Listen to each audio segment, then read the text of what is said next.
and welcome to the Old Man Orange podcast. I'm Spencer Scott Holmes. And I'm Ryan Dunigan. Dude, we are blessed once again with another Batman DCU animated picture. And, you know, it just seems like even more. Now they're coming out even faster. So now, like literally 1 month away from now, there's going to be another Batman 66 one. So that's technically Adam West, probably like last movie. Mm-hmm. Yeah, and plus they And it's like red. They have a lot more of these. They advertise them like kind of like here is the next one, or Gotham by Gaslight's the next one. But they keep on making, because they got like like weird little side project ones like the 66 ones, and then they got more kid friendly ones that come out. Which I haven't seen very many of the kid friendly ones, but I know of them. They're just as good. The kid friendly ones, they're like those ones are fun too. Plus you get characters you don't always get in like the regular ones, so that's always awesome. But even like, yeah, they got that Gotham by Gaslight one come out, and that was on there as kind of like the special, like, behind the scenes. And that's a book that I've had. And, I read it, and I think it's one of those ones, if you would have read that in like 89, I think that book would have been like, oh my god, this is so different. This is so awesome. It's like something you've never seen before in Batman. And you kind of read it like, because I only read it like maybe like 6 or plus years ago, 8 years ago or something like that. And it's one of those ones like, it's a cool story, don't get me wrong. Got cool look and art and everything like that, but it's just kind of like, oh, okay, Batman fights Jack the Reaper. Jack the Ripper. It's like Last Action Hero. Or it's just like just like he couldn't get the copyright for Jack the Ripper, so he just got Jack the Reaper instead. So it's like it's cool, I mean, it's like it's simple. It's probably only 3 issues long. It's a very thin graphic novel.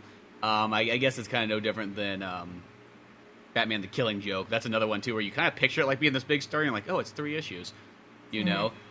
That's how Gotham by Gaslight was. But when I saw this like behind the scenes and just like all the extra stuff they were sort of adding into it and fleshing this place out and making it like just like a big Gotham of back then, like, oh, this looks actually really awesome. I mean, I'm kind of at that point where it's like, oh, more Elseworld stuff. I'm not like dying to see it, but I know I'll get it because it's the next DC animated movie. So I'm definitely getting it. But I'm not like as amped up for it as I was. I was probably more excited for this, even though I can kind of see the dollar marks behind it by adding Harley Quinn in the title. But regardless, I'll still get it. It'll probably be a good time. I noticed that it's just they're at that point. Like there was a period where they were being very experimental. Like, let's do a Green Lantern one. Let's do a Wonder Woman one. Like, nah. And now it's either Batman or Justice League. We don't give a fuck. Those are the only ones that fucking sell. And they're kind of running out like, what's another Batman one we can do? Well, we got our A team working on Batman Hush, maybe. So let's get this one done right now. I'm sure there's people working on this one are very talented and very capable. I mean, I will say the last ballsy one they were able to do was a Vixen one. I mean, they had to use Green Arrow and Flash from the TV show to sell it, but that was the last ballsy one they did because, yeah, that is kind of how they become. It's like, we don't even get Superman ones anymore. They're like, yep, Superman doesn't sell anymore. Get his ass out of here. Well, the Vixen one was kind of a combination thing. That was like a mini-series they had for... they had like a little online mini-series, and it just like takes place in the universe of Arrow, and then they just sold it all on like a collection, treating it like a big movie. But, I mean, at the end of the day, like, when I watched it, it was a big movie, so... I'm not taking that away from it. Yeah. I'm not taking that. I'm just saying it was like probably a little bit of an easier way to get it out there. Probably just to put it online, see how, like that. Yeah. But I mean, like, that was kind of the last one because, yeah, it just reminds me of like this picture like Superman and like in Warner Bros. So, guys, what's my next movie gonna be? Got a cool animated one coming up? Yeah, super sweet. No, kids don't like you anymore. Get out of here. I mean, like, yeah, you could be in the collection ones. You can show up for your cameo. Just to say, here's Superman. But other than that, though, you ain't coming in. We gotta make way for Vixen. Yeah, we decided that like our one ballsy choice we're gonna do this year is Vixen. Yeah, so. It's like, Vixen, nobody even cares about Vixen. Well, polls say that kids care about Vixen more than you. Sorry to find out that way, but clear this shit out of your desk. We got some cardboard boxes over there waiting for you. Yeah, exactly. No, but this Batman Harley Quinn one was one of those ones, like, whenever it came out on, I guess, Justice League or Batman, or no, it was the Teen Titans one. That was one of those ones when they had the special feature on that one. It's like, oh, dude, Bruce Timm's coming back. He's making another one, and then it looks like it's in the Batman the Animated Series world. It's got Nightwing in it. It just looked all around awesome and things like that. And then, I will say, on my initial first watching of Batman and Harley Quinn, I kind of walked away. It's not like I disliked it, but I was kind of like, Well, that was kind of weird and different. And then I watched it again a second time, and I will say I did like it much more the second time. But it is still kind of like a weird movie. I don't know. We could be looking at the extinction of all life on the planet. Someone knows something. Someone always does. We need Harley Quinn. Last I heard, Harley went off the grid after she got out on parole. No one's heard a thing since. Rumor is she's gone straight, but also just plain gone. Gotta be her. Hi, Harley. Long time no see. I'd like to keep it that way. Nuh-uh. I'm done with capes and tights and masks. Just trying like hell to lead a normal life.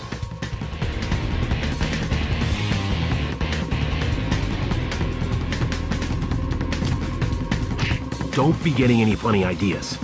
Too late.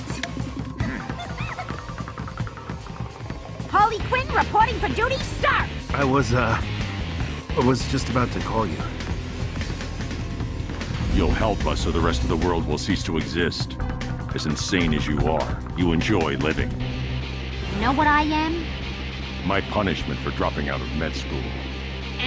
Wrong. Humans simply will not give a crap unless we force them to. We just need you to help us find Ivy. That's all. We'll handle the rest. No problem. Oh my god, stop the car! No. But it's him! Who? That guy!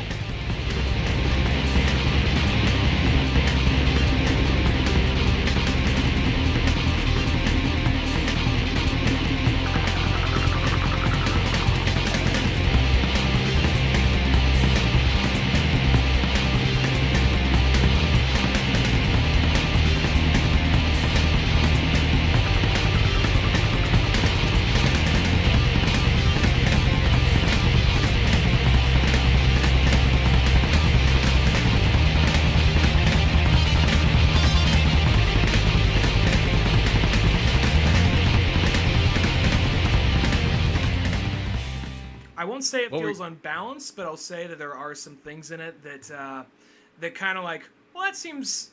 I mean, I know it's Harley Quinn, and a lot of the jokes in it actually are funny, but then there are some jokes like that seems a little too kind of childish or a little too just kind of out of character for Batman, you know. Well, you want to know? This is the way it felt to me. It felt like literally like a senior citizen saying like, "I'm gonna jump on the YouTube here and make these funny Batman parody videos." That's sort of how it felt. It felt just like an old man going in to make a YouTube Batman parody at moments, not the whole time, but at moments. And I mean, or you know what it kind of reminded me of? This is the other way. I know this is more like towards us, but you know when somebody comes up to us with a drunk Batman script and it just feels slightly uncanny, like it's almost like they get it, but they're just missing that like last like 10% that makes it feel right. That was also the feel it had. Oh, when someone pitched the idea Batman just straight up murders somebody in our show, I'm like, well, that's the one rule we kind of don't touch. You know? Or then the next one they pitch is like, oh yeah, but then Batman, Robin, and some chick have a threesome. And it's like, well, then let's get into the second rule that there's nothing gay between Batman and Robin. There's only two rules, and somehow, some way, everybody seems to break them. Yeah. Yeah, there's that. But no, we haven't made one of those in a while. I'd like to jump back on that eventually. But anyway, but this right here, there are some things, because I feel like it's, a lot of people get kind of mad at Bruce Timm and the rest of the animation team whenever they're, and Alan Burnett, whenever they kind of try something drastically different. But my thing is, even though if I don't like some of the changes, I could see, well, they've been working on these characters for like over 20 years now. So after a while, they're going to want to say, like, you know what? I want Batman to kill somebody. So, like, that's what we'll do, make this Gods and Monsters thing. Because they're not actually good. Because I was expecting, when I first saw Gods and Monsters, for the narrative to kind of turn on them and say, you guys are a little darker than you need to be. Where it doesn't. It's like, hey, man, this is the fucking world. Fuck you. This is what we're doing. And I thought that, they teased and hinted kind of at the Batman-Batgirl relationship. Just slightly here and there. But that one, like, no, they're fucking. They are fucking. So whenever they try to come at it at a different angle, and just like, you know what, we've been working on these things forever, people get really mad, and I saw a little bit of that in this. Like, maybe jokes they kind of had amongst themselves. Like, you know what? Fuck it, let's throw it in here. I mean, I guess that's no different than us. You know, we made Batman fuck a dolphin, an inflatable dolphin. Dolphin. Well, that's different. I guess that's the thing, though. No one gives a fuck. Barely anybody's seen that thing we've made. Barely anybody know about it. But Bruce Timm, he has this lineage behind him. He is like one of the people they go to when they think of best Batman. It's kind of like when Frank Miller decided to go back and do All-Star Batman and Robin, Boy Wonder. Mm-hmm. He was just like, yeah, you know what? I wrote that like 20 years ago. Here's me trying something way different. And just people like, what the fuck is this? You know? Well, yeah, and I always think that's kind of weird. Like, I never, like, jump on anybody's case for doing that.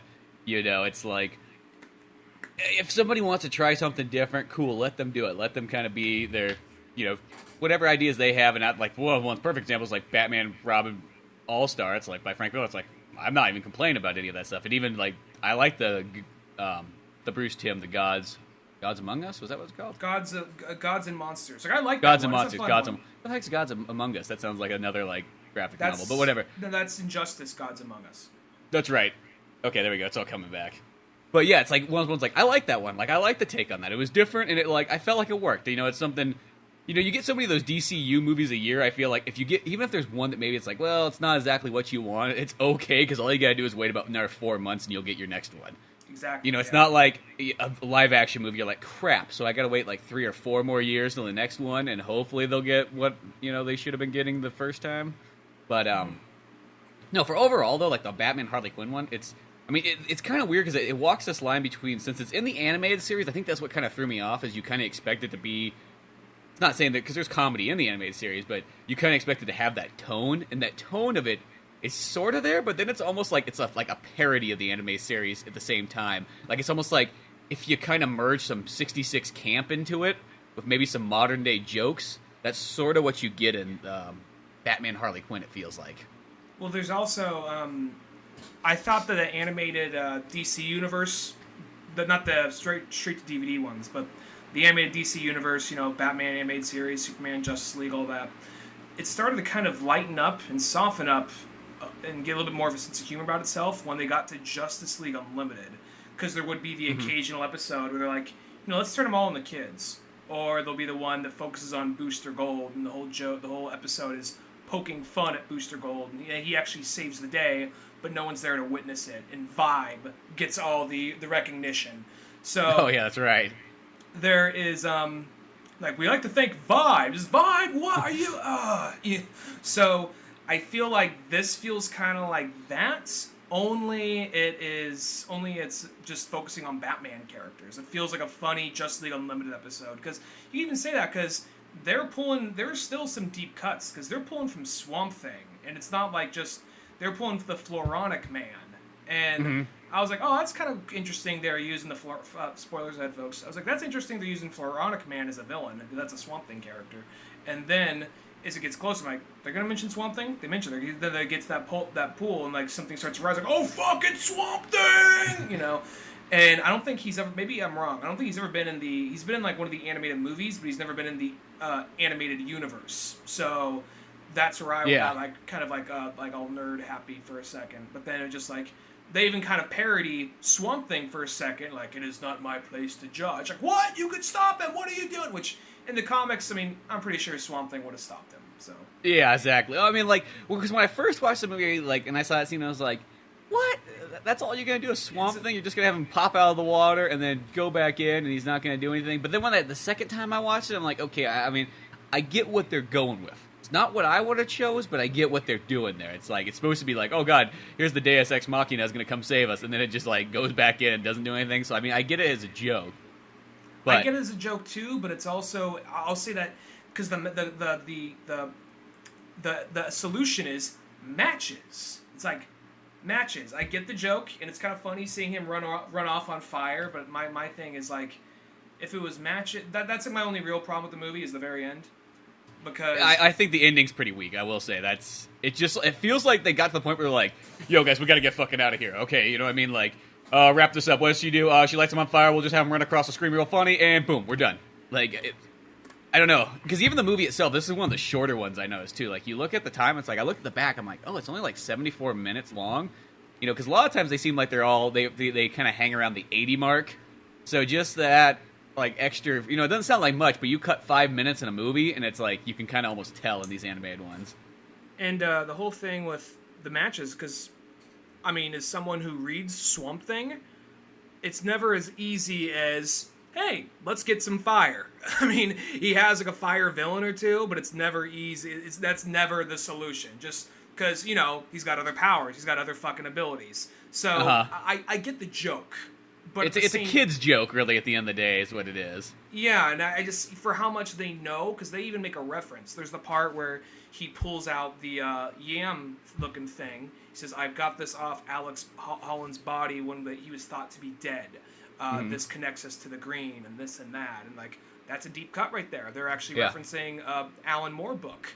And when he was still in a human form, he actually did surgery on the corpse of Swamp Thing to find out, that's where they find out he's not actually Alec Holland. He's actually a monster that thinks he's Alec Holland. And I was like, they know their shit. So I guess it's one of those things when you just have something as simple as, like, a match joke, that's where it just seems lazy. It's kind of funny. I'm not that bothered by Batman and Batgirl fucking, which was like heresy to so many people. But it's just, like, to their own, like, lore right here. That's the thing where I'm like, oh, really? Come on. Yeah, I don't know. I get it. It's for a quick laugh, but that feels like a Teen Titans joke. I'll say that. Yeah. That should have been like Teen Titans Go, and it would have been fine in Teen Titans Go. You know what I mean? Mm-hmm. But I think here was kind of like, because I think that was the odd one. But this is, I'll give the positive stuff I think to this, though, is because it sort of has that feel, too, like they're trying to pull, like, a Marvel vibe of, like, let's keep it fun and funny. But the upside of this, where this, like, trumps Marvel by far, is that whenever there's, like, a moment where it's like, okay, this is supposed to be a dramatic moment, there's a part where, like, there's this poor scientist guy that Poison Ivy's got controlled. He's like, you need to figure out the formula of Swamp Thing so we could turn the rest of this world into a ginormous, like, planetoid, or plantoid, something or another. Turn everybody into plants and everybody will be happy. Because once everybody's at plants, we'll be good. There's this poor scientist working, like, under control of Poison Ivy, doing all this stuff and everything like this. And at some point, once they finally figure it all out, and Batman and Nightwing and Harley Quinn bust in, and there's a battle and everything like that, what's his name? Jason Woodrow. Yeah, Jason Woodrow. He shoots a spear right into this poor, like, scientist. He's laying there fucking dying. Just stabbed through the heart and everything like that. And Harley Quinn comes up, and she almost kind of comes up like a doctor or a psychiatrist, and kind of like, it's a moment where she's like, trying to comfort him as he's passing away. And in the Marvel movie, he would have passed away, and then somebody would have farted or something like that, and it would have brought, like, an extra laugh in there that would have been unnecessary. But this one doesn't. There's no comedy. There's no nothing. It just cuts to another scene and then keeps going. And I think that's what I like about it, though. At least they understand that part, because that's almost like, even movies I like, Guardians of the Galaxy 2, like, I really like that movie. But that movie, like, really has a hard time with that. They literally, like, every time there's a dramatic moment, they have to throw some comedy right at the tail end of it. And it's just like, what are you trying to appeal to? Like a 6-year-old kid who's, like, fucking hopped up on Sweet Tarts and Mountain Dew? Like, I just got that movie a little bit ago, and I'll say I liked it more the second time around. I liked it walking out of the theater. It was still probably up there in my upper favorite Marvel movies, but I still had a little. Second time around watching, I liked it more, but I did notice it even more because there's certain little, even smaller things in that movie that I didn't get where they were going on with the characters. Like, oh, that's actually kind of clever the way they did this, did that. But I do agree that they do pile on the comedy, kind of the same criticism we had when we first walked out. Because, like, I was watching again, like, they're having that scene where they're throwing all of Yondu's men that are loyal to him out into space, and they play it off like it's a sad scene. Directly after that is the whole thing, I am Taserface, and Rocket making jokes about his name, which that could have maybe happened a scene later or something. Yeah, you space it. You just need a little bit of space. I don't know. I always just feel like when I see stuff like that, it's like, okay, they get comedy, but it's like, when you're putting comedy in there, it's almost like you don't get, like, the dramatic moments and, like, how to keep them, like, a moment. And at least in Batman Harley Quinn, there's every moment that's like that, and, there's only maybe a few of them, but if there is a moment like that, they never do the thing where it's like, let's just throw a joke in right afterwards. Like, the jokes are in their own spot. Mm-hmm. And I will say, one of the only places that's kind of like, because really the movie starts off, I think for, like, the first, like, 20 minutes or everything like that, it just feels like a normal, like, Batman and Robin, the animated series episode. And then all of a sudden, they have kind of, like, I mean, they have jokes, but I feel like they sort of work. Like, there's even a part where, like, literally Nightwing gets raped by Harley Quinn, which started to remind me of, like, when Robin gets like raped a by fan fucking. fiction. Yeah, it sounds kind of like a fan fiction sort of. Well, whole just scene. all I could think of was like our episode where Black Canary needs to show Robin a lesson, and she rapes him Clint Eastwood style. Because that's what it sort of felt like. I looked at that, I'm like, oh, look at he's tied up kind of the same way and everything like that. It's not on a spinny board, but Yeah. Well, like that. Well, that whole part right there. Something I thought this did a good job of, because I feel like a lot of time people misunderstand Harley Quinn, and sometimes people think I don't like Harley Quinn. I like Harley Quinn fine. I just think they sometimes overuse her, and they don't really know. She's kind of unbalanced in things they want to use her in. Sometimes she's just the ditzy, stupid, like sexy, like sidekick. Other times she's a real character. It depends on where they're using her, and I just think that it's this weird balancing act they got. I think this is a movie, even though some of the jokes they had with her were a little lamer. Like I think the fart joke in the car was a bit much. That seemed kind of like. I mean, I think that you still could have got that across. She could have just maybe they didn't even have to have the noise. You could have just had them reacting and just like, oh god, and the Batman joke smells like discipline. That seems like somebody's like, okay, they kind of get Batman, but yeah, I don't know that scene definitely did feel like we're pretty much like Harley Quinn's like shit in her pants practically. It's just like I don't know. I mean that's the one of those that's the moment though. I feel like when they get in the road trip scene where they're going between Gotham and Bloodhaven. That's the weird part of the movie. And it's not that it's all bad, but that's where mostly all the really weird scenes happen that sort of throw it off, where it starts to feel like it's almost like a YouTube video, but just made by an older person. That's literally what it feels like, that whole middle section. And I'm not saying that the people that made this don't know Batman. I'm sure they do. I don't think that Bruce Timm, was he one of the writers on it? Yeah, it looks like he's starting to George Lucas these things, where it's he just comes with the idea. Okay, you fucking nerds make this for me now. Well, I know Paul Dini was involved in writing. That was cool. He did an interview for the thing on the special features. But I will say that I think the people that make this, they definitely know their stuff. I just think they're trying to get in a laugh. Let's just, people say DC doesn't know how to have fun. Let's prove those motherfuckers wrong. But going back to what I was saying earlier, I still think they have a lot of great moments with Harley, just with her personality, saying, oh yeah, they talk like it's so easy to, once you get out, to stay on the right path. Last 6 months, I've been getting my ass grabbed. I've been getting flirted with. They've been every fucking day. And I've applied for other jobs. Look at this. Oh, look, you can't. She's just going down this list and oh yeah, I can be what was it? She's she could be a call girl. She could be a cam girl. She's no. They're all porno ads, yeah. Yeah. She's only thing I can be. I like the way she even said it in the Brooklyn accent. Only thing I can be now is a goddamn whore. The way she said it. So just oh, that's actually, because she does have that Brooklyn accent. It's oh, I'm glad they actually said it like that. Not that I want her saying I'm a goddamn whore, but I was oh, they actually got that accent right, pretty good right there. Yeah. Well, the only thing though, I will say the lady who does because it's kind of weird. They got Lauren Lester back as Robin, and they got obviously Kevin Conroy for Batman, which is cool. But then it's the girl that they have for Harley Quinn, her voice is kind of weird though. It feels. This sounds weird, but okay, in the Adam West Batman 66 animated one that came out last year, and how both Batman and Burt Ward, they just sound literally at 66 again, and then what's her name, Eartha Kitt? Was it Eartha Kitt? It was, no, it's not Eartha Kitt. It's she was Catwoman. I forgot her name, but yeah. I'm drawing a blank on her name, but it's that one doesn't bother me because it's okay, obviously, yeah, when it's that old, it's that you kind of get, but her voice, you could totally tell it's an older lady doing the voice of now it's supposed to be a 30-year-old character, and once again it's fine because I kind of, you just know it history wise, and it's that's cool. Anyway, Julie Newmar, there we go. Yeah, I want to say that when that came out. Oh, go ahead. Yeah. Oh, okay. You finish what you're gonna say real quick. I just wanted to give a quick shout out. When that came out, the Painted Black guys were talking about that, and I think it was either Brian or Pete said, so we're talking about that she's playing, because Julie Newmar is playing Catwoman, and she's older, but it's just one of those things trying to be all sexy. It's just knock the dust off that pussy. I just thought that was a good one right there. Well, it sounds weird, but the Harley Quinn voice, the lady who's doing it in this one, it's, to me, it just reminds me a grandma coming in to do a grandma that has a Brooklyn accent, but it just her voice sounds way older than the character, I feel, or it feels like somebody's mother from the East Coast. It's just a tad. I feel like it's just a tad off, and I don't know why they weren't able to get either Tara Strong and or the original Harley Quinn. Isn't the original Harley Quinn? Isn't she in her 70s now, or? I don't think she's that old. I think she's the same age as Bruce Timm and Really? Okay. she's probably 60 or something like that. But you know, the only reason I say that is just because I got the other two. It's like I'm surprised. It's like why don't you just get the third one? Like, or at least somebody who's close. You know, Tara Strong's done it for like half the time anyway, so she's pretty much just as Harley Quinn. But yeah, it's not like the girl does a bad job. It just sounds a little off. Like I don't know. It sounds like somebody like doing like a Harley Quinn impression than actually feeling like Harley Quinn. If that makes any sense.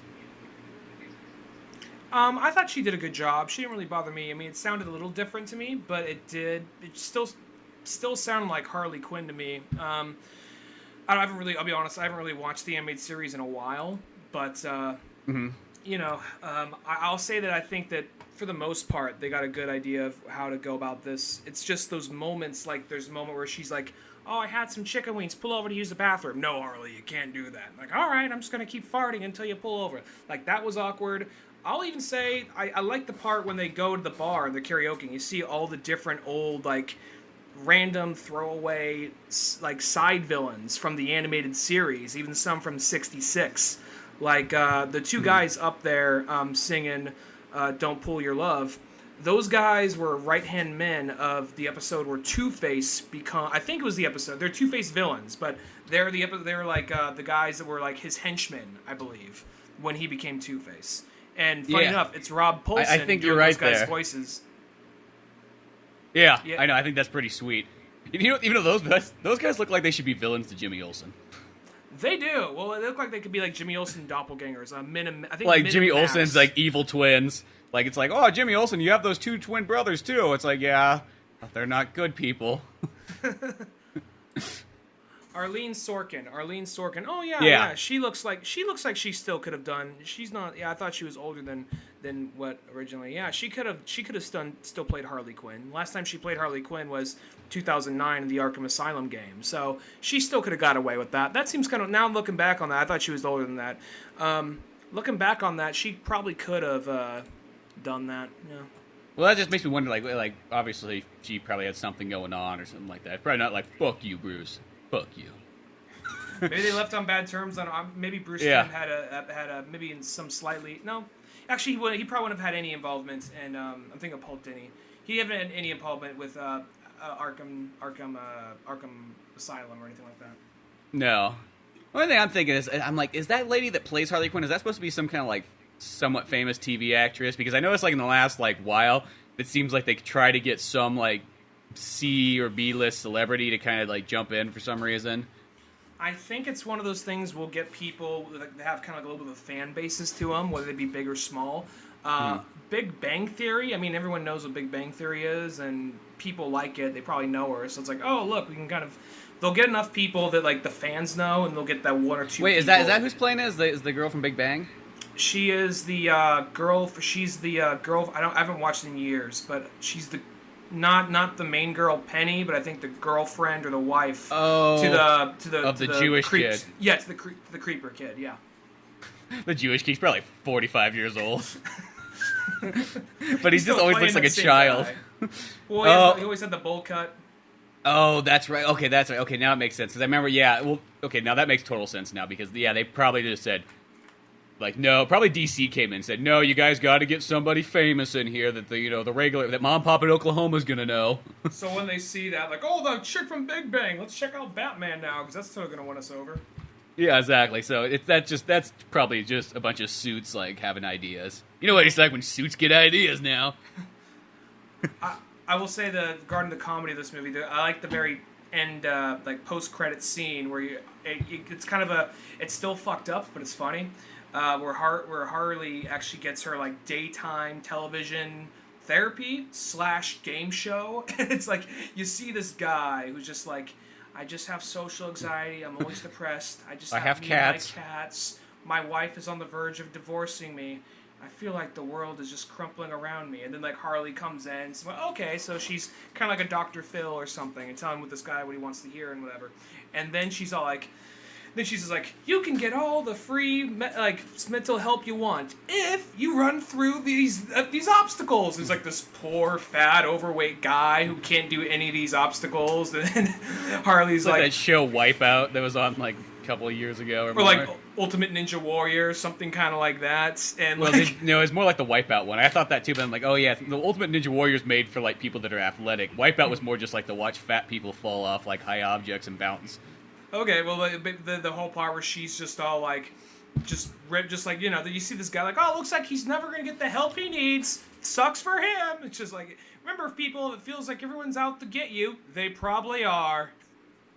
Well, that part kind of that still worked because the whole point of like the deal was that Batman and Nightwing. There's like in the sense the story was it's like we have to, you know, we to figure out what Poison Ivy's up to. We have to go get her old buddies. That means we have to get Harley Quinn, you know. And so by that, when Harley Quinn decides to work with them, she's like, yeah, but you got to get it so I can actually get a fucking job, you know.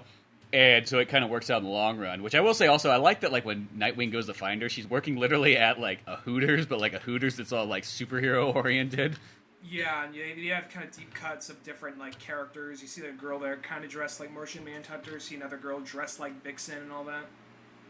Yeah, it's Supergirl and Batgirl and all that stuff. And I like the part where, like, the one guy tries to, like, hassle Harley Quinn or whatever, and he gets his arm broke. He's like, that bitch broke my fucking arm! And then, like, this the guy just cooking, just, like, doesn't really give a fuck. He just points at a sign. There's just Wonder Woman's giant tits, and it just says, you can look, but you can't touch. I remember that, yeah. Then they have the part where they actually acknowledge how Harley's kind of built up this weird, crazy fan basis because, well, not like a crazy fan base, but this different variants of how so many different versions of Harley Quinn. Because when she goes into her, when she changes in front of Nightwing, she says, let's see, should I go with Christmas Harley, Steampunk Harley, 1940s Harley, 1940s Steampunk Harley? Just going down this big long list. Or should I just go classic and pulls out the 90s outfit? Which that's what I'm good, because that's kind of like how I learned like which Harley Quinn I can trust is if she's dressed in like the regular Harley Quinn outfit, the original one, then she's fine. If she's dressed in the skimpy kind of like hooker outfits, then I go, well, I probably won't care for that Harley Quinn. Yeah, I'm kind of, there are variations on Harley. I think that those are the people that don't really get her as much. I mean, granted, she still is meant to be kind of like, you know, sex appeal and all that because she uses that to her advantage when pulling off heists and taking advantage of like different people.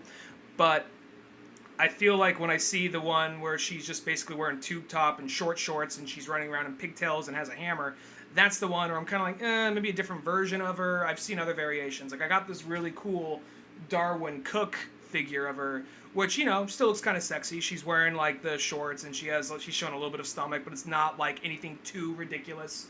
And she has like, you know, all the colors match and all that. It's not like Margot Robbie did a all right job playing Harley Quinn, but it didn't really look like, it just looked more of like, we're just trying to have like a sexy, like Hot Topic employee rather than Harley Quinn.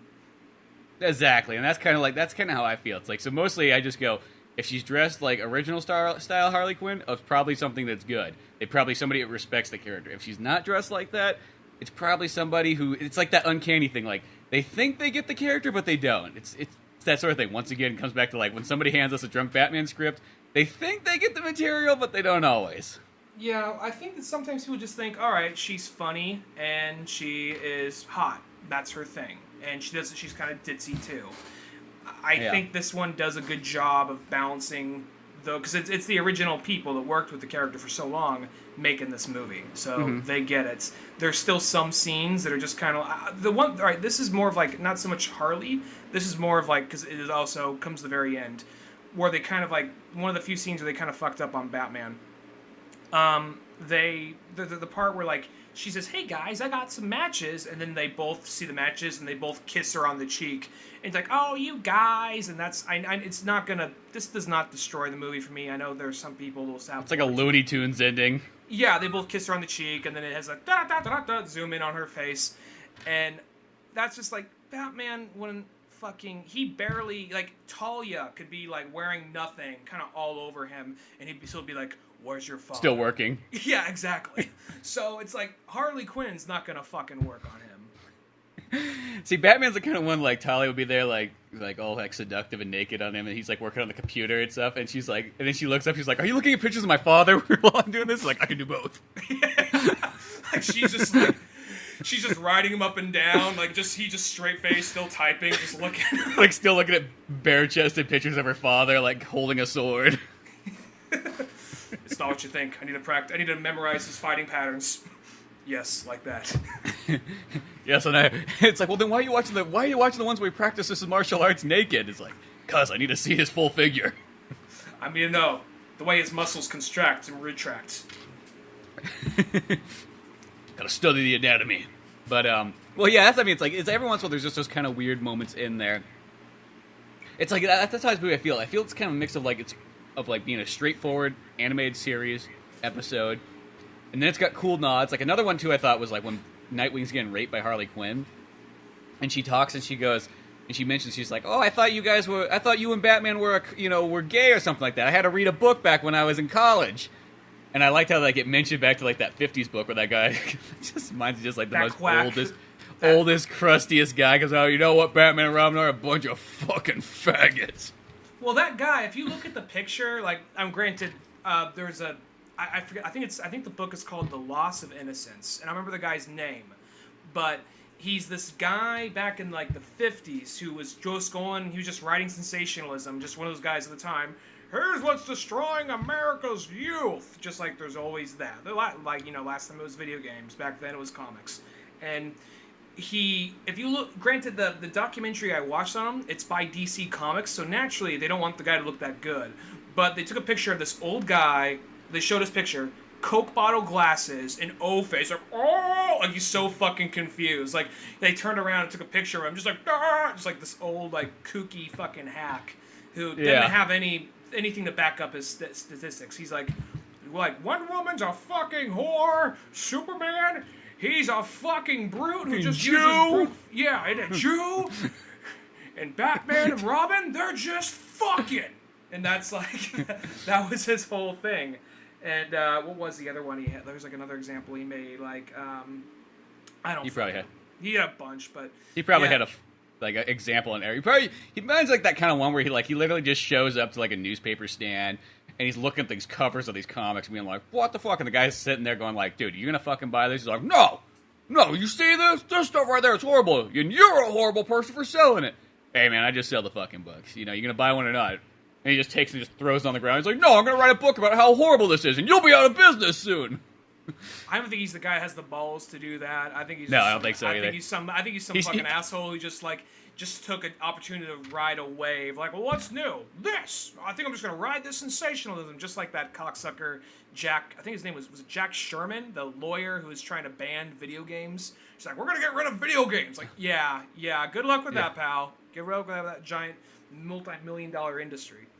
Yeah, well, I think it's less. Well, you know what it is? It's no different. Like what that guy is if he was around nowadays, he'd be one of those guys talking to the camera on YouTube and just saying how bad like certain movies were. He's literally like the proto that, except for at that time period, he's allowed to, or he's able to write a book about it because he has that power.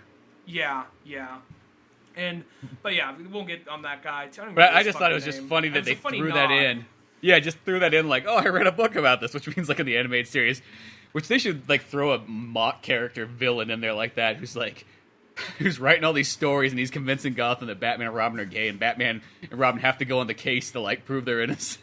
I want to say there is actually maybe that's the next animated DCU movie. I wouldn't say it's just a court drama. They're there in costume, like, "Suck his dick right now." No, see, he's afraid to come out of the closet. And then they can throw the other one up. There's like some guy's like, "Well, what's the wrong being gay, Batman and Robin?" He's like, "Oh, nothing, but we ain't gay." Who's leading that other side? Fucking Booster Gold. No, not Booster Gold. Booster Gold's not gay. No. Everybody always wants to put Booster Gold down, but I actually like Booster Gold. I know. I'll be honest, it wasn't original. I couldn't think of anything else at the time. Maybe Polka Dot Man. Cosmic Boy. Like Cosmic Boy, yeah. Or Cosmic Lab. We brought this guy from 3000 to like show who's a gay. It's like, well, you couldn't find a gay person in this time period. Apparently in the future they're all gay. It's not gay in the future. That's just how you say hello. Yeah. There was that part where what was it? I want to say, wasn't there an episode where maybe I'm wrong here? I want to say there may have been a DC, like one of the animated series episodes, where there's some cop or some professor that was trying to bring down Batman and Robin, and he was actually modeled after that guy. but he wasn't like, he's the fucking gay. He wasn't like that. But I want to say there was something like that. I want to say it happened in the animated series at some point. Huh? There's probably something like that, but I mean, like literally the gay part. Like I think it would just be hilarious. Like, and then Batman and Robin are trying to defend it, but almost maybe in the process it makes it almost them look like they're homophobic. Like, so it's like a double whammy kind of thing. Batman's like, Dick, you gotta put the shorts on again. Like, why am I'm in the Nightwing suit. I can't. No, dude, just put on the fucking Speedo again. We just gotta prove him. We just gotta prove him wrong. All right, if I put on the Speedo, you gotta put on like the old timey blue thing again. No, I'm not doing the outside blue underwear thing. I'm not doing that again. Like, fuck you, dude. I'm not wearing the fucking Speedo. And that conversation is like secretly recorded by somebody, and it hits fucking viral.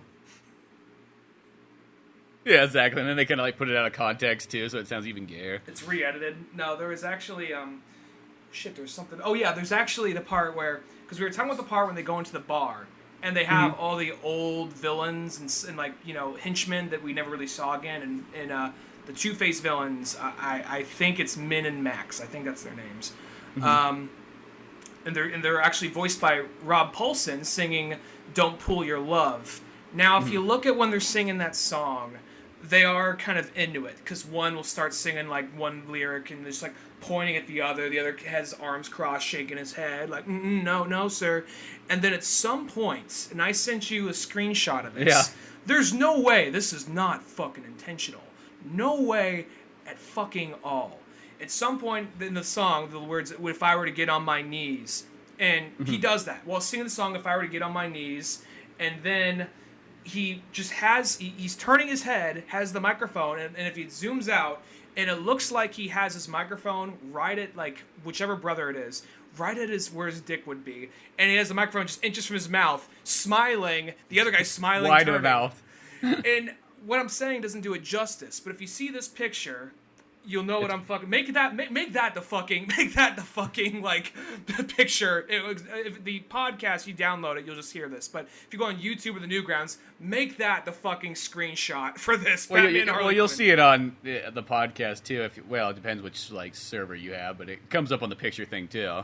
Yeah, just show that for the screenshot. Batman and Harley Quinn. That looks like, if you just look at it for a quick second, it looks like he's sucking him off. And the song is "Don't Pull Your Love." So I was like, yeah, don't pull until he's done, you know? It's funny, like, I was, like, sitting there, like, when I was, like, sleeping last night or whatever, and somehow somebody was kind of, like, in bed, and, like, that's all I could think of was that song, and those guys just dancing over and over again.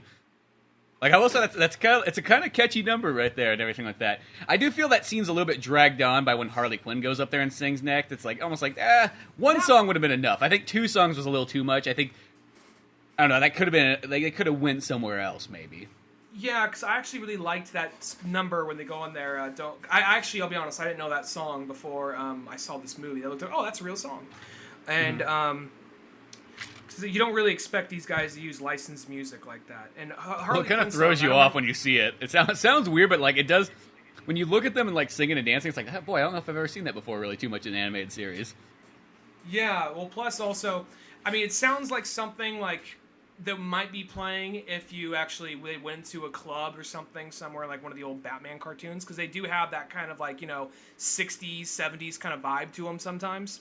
You mean like 50s and 40s kind of, almost more? A little bit. Well, I mean, I kind of more of like, that song has that kind of, I don't know, it has that kind of show-tuney kind of vibe to it, That song does, at least. Yeah, okay. It feels kind of, to me, it feels like a crooner song more than anything else. Like, it just has a kind of like a show-tuney vibe, and I know that Warner Brothers, I know not Batman exactly, but Warner Brothers animation kind of has a little of that show-tune kind of vibe to it, doing Looney Tunes stuff for so long and all that. Yeah. No, and it's like, that song's pretty cool there, and it's like, that scene, what it is, it's all like, Harley Quinn knows this guy, who Shrubby. Yeah, Shrubby, that's his name, and he, like, of course he looks like a shrub, and, just this big black guy that's like all in green. He's got a green afro and everything. It's kind of weird looking. Actually, he doesn't even talk. He's just a guy that Harley goes for information. Yeah, goes for information. They kind of have this dance scene or whatever, and then they throw some jokes in there and stuff. It's not like I think those jokes are kind of like off. It's like one of the gangsters sends Batman a glass of milk or whatever. And he's laughing like he's a fucking baby. Like one of those ones. Look at we're drinking beer. Like that point. Oh, go ahead. Oh, I was just gonna say. Then it just leads into like.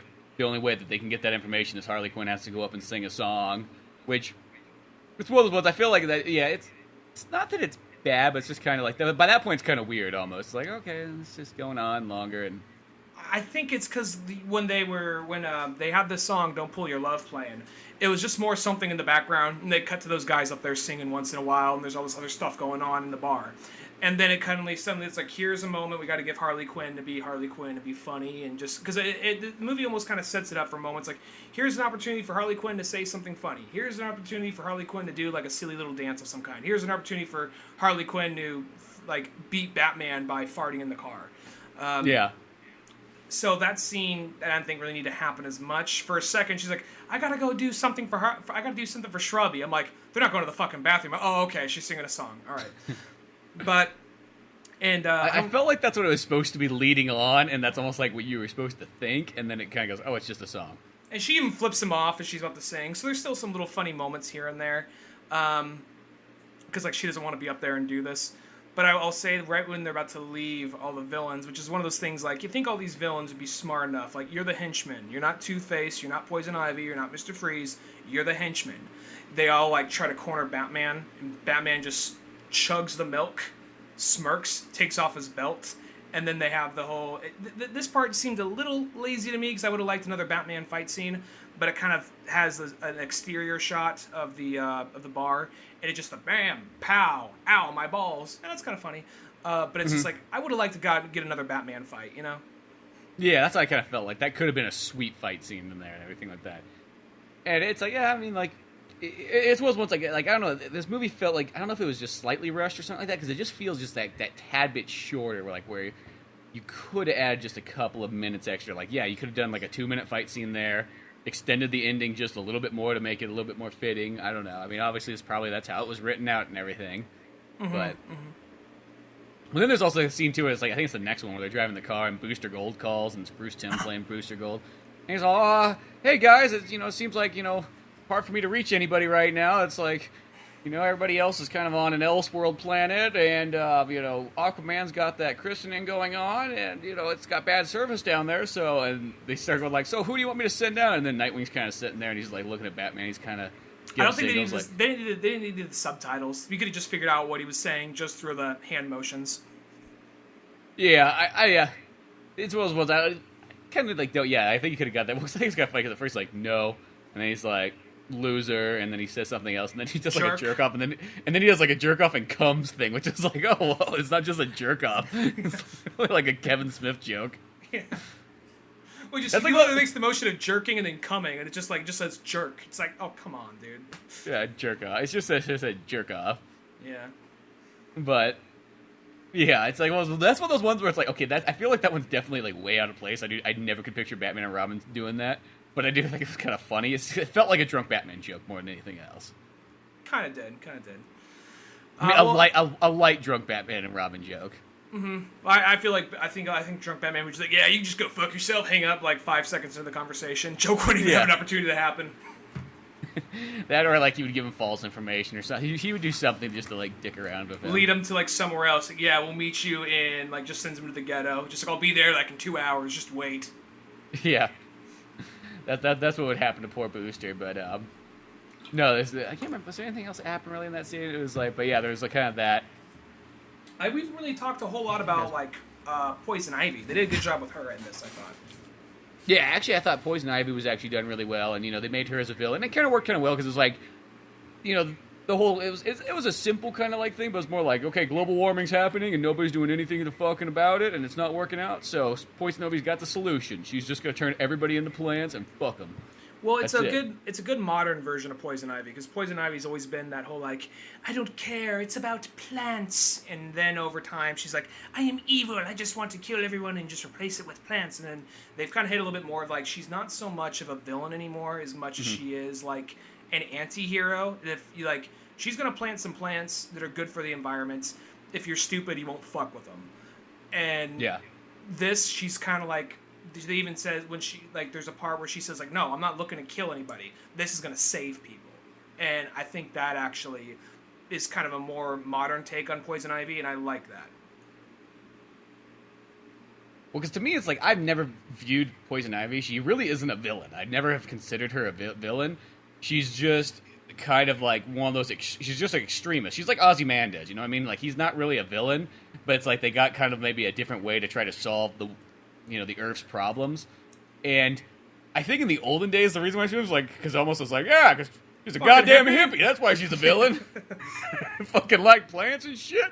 Ruining my logging company, God, you know, and it's like not until like, you know, later in life, I think did that become like, oh, you know, that's not like a bad quality to actually like the Earth. Like, what if, like, but I think there was just a period of time where it's like, oh, go ahead. what are you gonna say?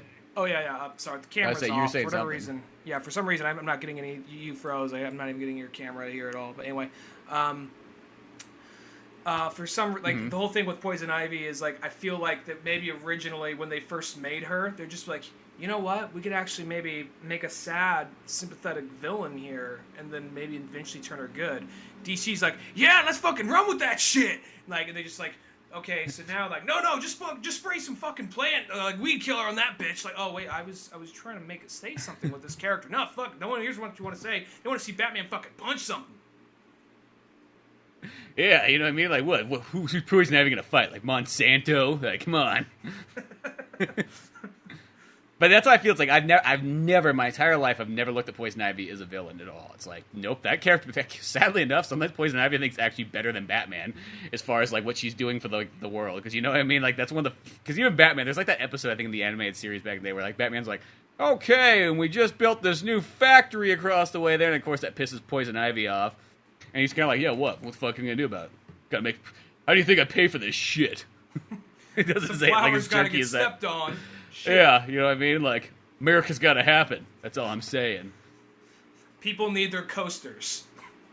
Yeah, that's what that factory's making. It's making coasters and, like, beer cozies.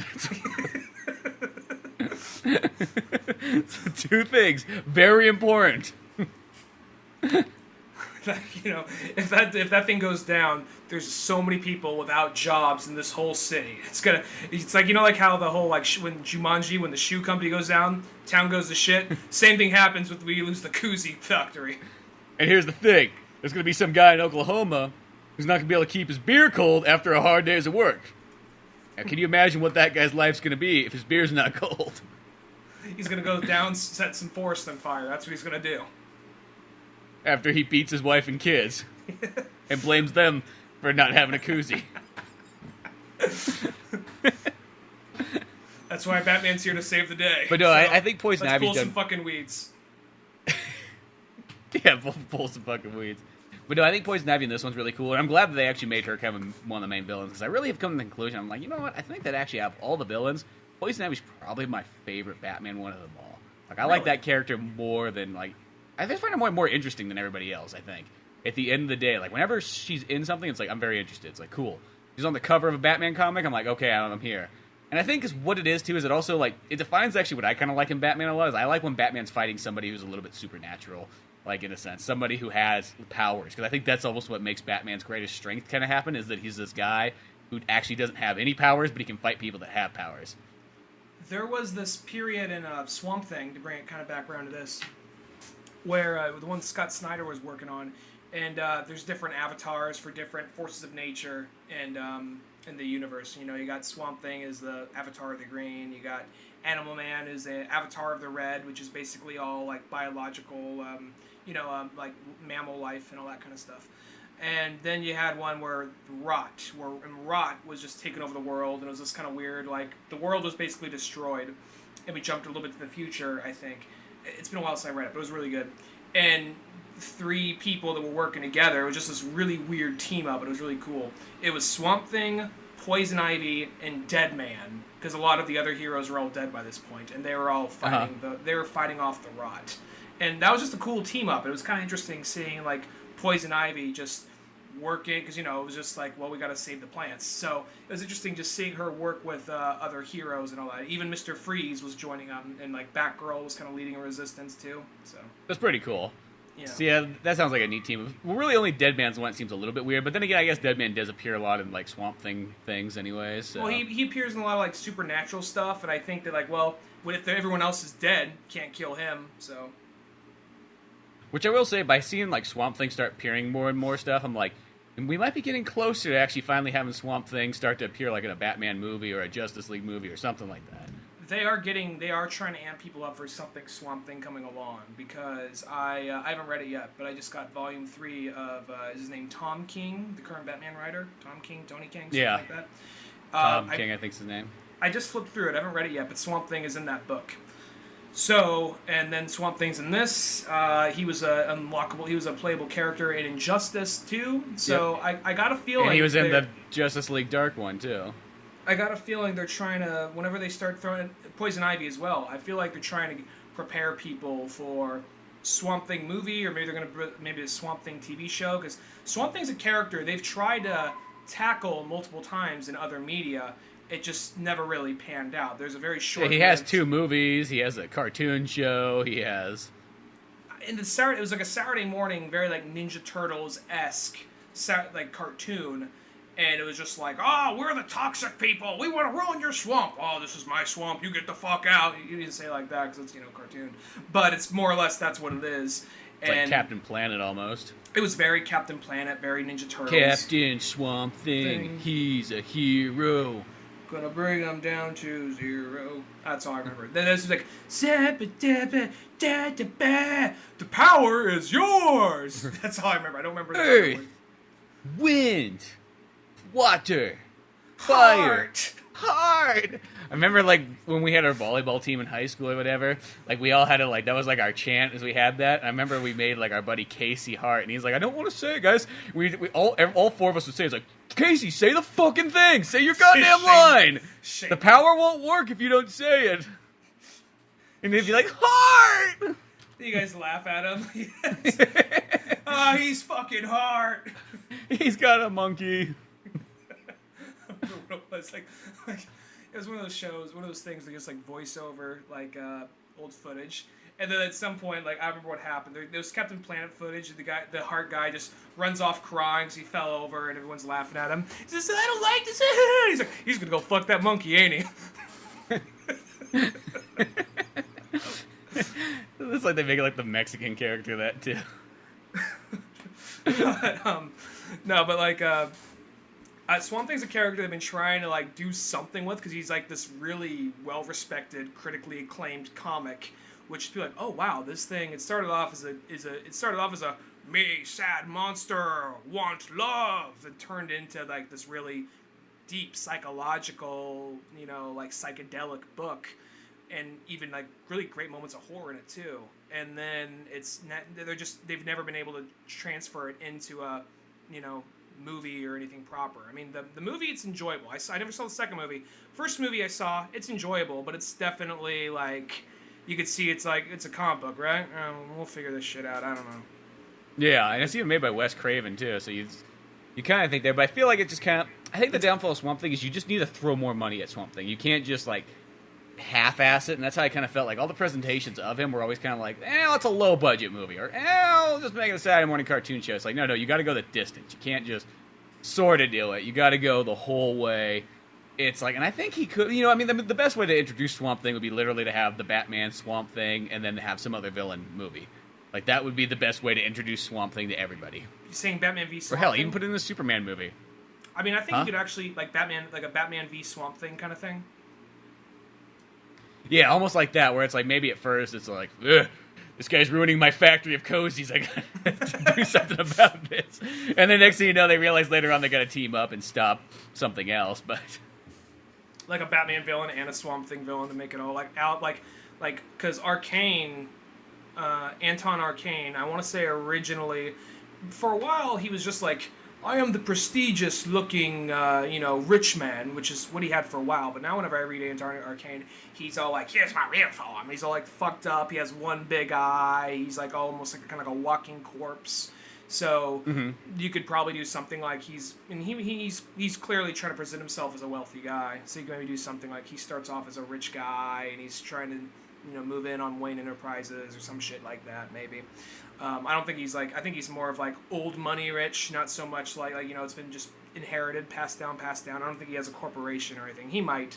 I gotta double check that. But Yeah, I think all other versions of Swamp Thing, it's never been like I am the avatar of the green. I am basically a god. It's always been like I just got turned into a fucking monster. How do I go back to being a human? They never got far enough along to be like, oh no, this guy is like he's a force of nature more than a human or more than a person.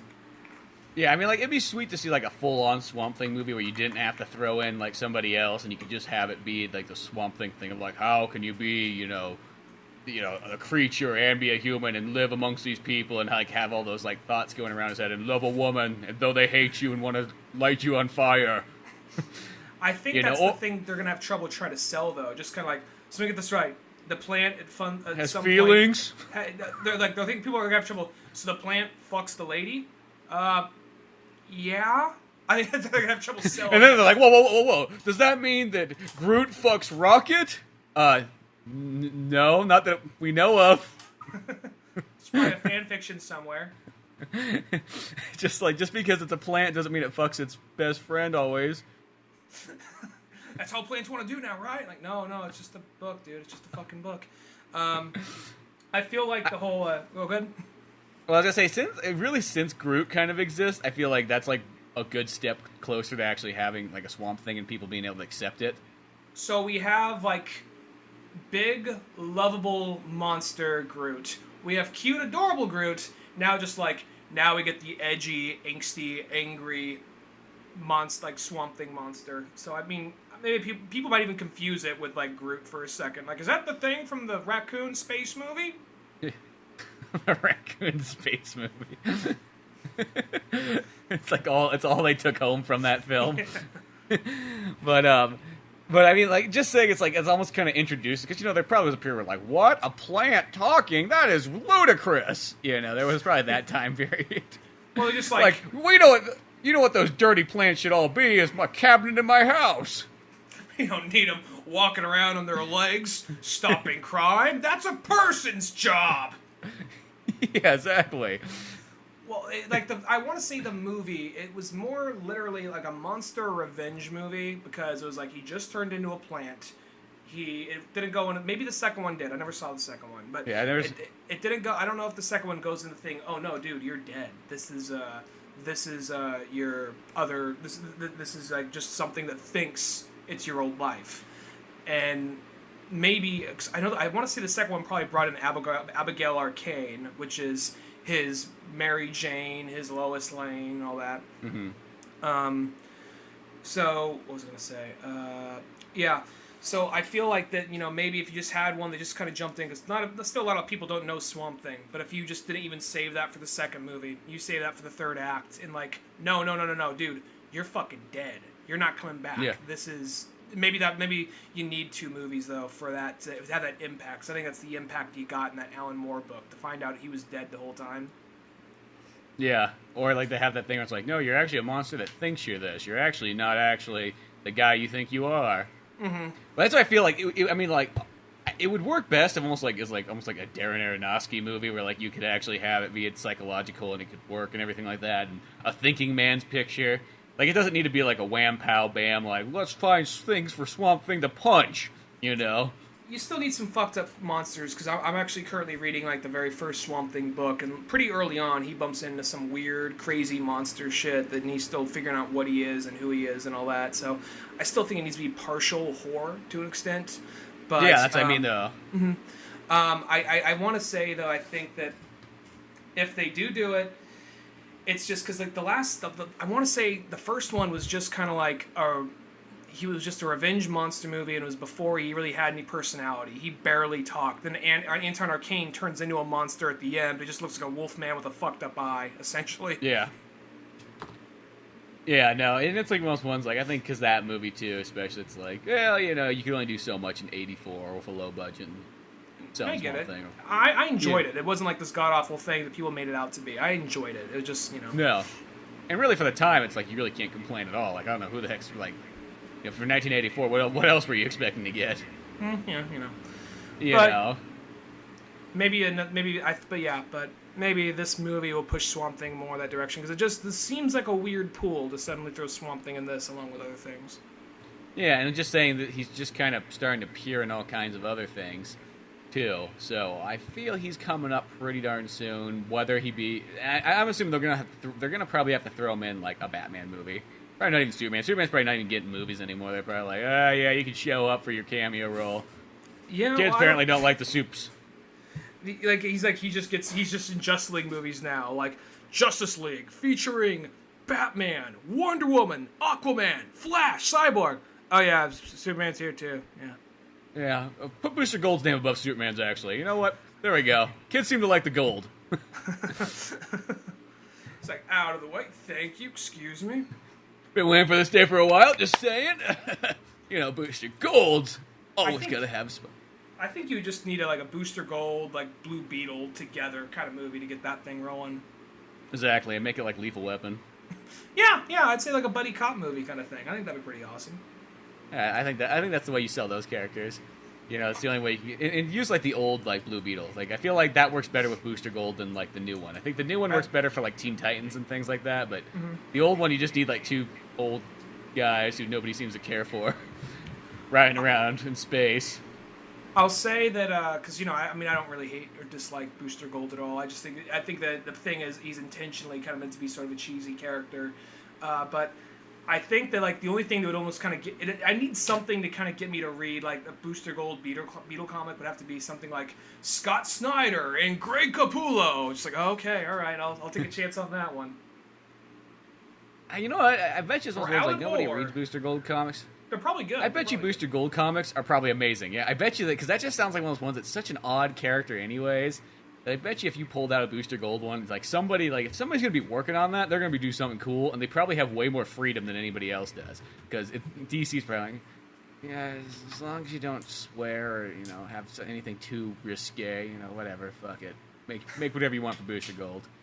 Yeah, well, he, what was it? He, his whole thing is he's a guy from the future with technology trying to like, look guys, I got superpowers, where he's from it's no big deal, but in present day it's like, oh look at that, but it's like, yeah, you're still competing with Superman and Batman and Wonder Woman, so I think you'd have to actually need to do that. That actually, you know what, a Booster Gold movie sounds more like it would be a Marvel movie than a DC movie, because I'm having trouble imagining just like some guy coming through like a time loop and just like time warp, just like, hey guys, I'm here, and then like Batman's all angsty, looking down at the ground, looking all sad, think about his dead parents. Superman's like, what's it mean to be super? Wonder Woman's just like, I will fight for the rights of everybody, and then he's just like, oh, I came here to be funny and kind of like trip over myself and save the day. This shit's not gonna happen. Yeah, it's like, well, yeah, he definitely does feel like he'd fit in with like Guardians of the Galaxy or something. Yeah, definitely. But it's like, because he's like the Dan from like, he's like Dan Hibiki from like Street Fighter almost of like DC. But I still think that's like most characters, like I'm like whenever he's in like, I think about like if he's in all the DC like Unlimited like episodes or the Justice League Unlimited ones, like those are always some of the best ones. Or like Batman, Brave and the Bold, like whenever Booster Gold's there, you're kind of like, that's actually kind of a cool character. But I just think he's just looked upon as just like this joke. Yeah, I mean, I think it's kind of one of those things he probably thought they were being cool with him when they first made him, and then as time went on, they just started making a parody out of him, and then out of that, people like it when it actually gets a little self-referential. So, who knows? I wouldn't surprise me if they try to, like... Because a lot of those weirder characters, they are starting to use more. Like we said, Swamp Thing. And I've seen Booster Gold, maybe not as much stuff, but a lot more in the comics recently, and like other stuff he's just popping in. So... I want to say he's maybe part of the Justice League of America or Justice Society of America, and it's a weird mix-up. It's like, right now, I want to say it's Batman, Lobo, maybe Booster Gold. I bet Batman's just going to be there for the first 2 issues just to sell the fucking book, and then they're like, all right, I'm getting the fuck out of here later. I think it's already gotten to that point, too. I think he was only on, like, literally the first 1 or 2 issues, and then it started to become its own thing. Mm-hmm. That's what they usually tend to do. But no, overall, though, Batman and Harley Quinn, I think by the second time I watched it, like, I'll probably say this, on the Leonard Maltin scale, I probably liked it like a 3 out of 4. That's probably what I would say. I'd say it's about a 3 out of 4. It's yeah, it's a fun, enjoyable movie. Yeah, it's good. It's not, it's not the most perfect one, but it's still a fun movie. It's still got cool moments in it and everything like that. I think the reason why she was like, I kind of went into it expecting I was going to like it like instantly, like it's just going to be like the most amazing thing ever. Like, why would it not be? And I think probably that doesn't help when you go into it, but, you know, that's kind of how it felt. You know, it's like, I would say, yeah, it's about mid-range on the DCU ones, you know. It's probably, yeah, definitely not one of the top ones, but still a fun one, and, like, one you could still throw on and, you know, watch. I definitely say you probably could watch it multiple times easily. It's not like one of those movies where it's like, oh, I can only watch this, like, once in a while. Like, you could watch it a little bit more, even though it's not, like, up to par as, you know, maybe some of the last ones or some of the classics and everything.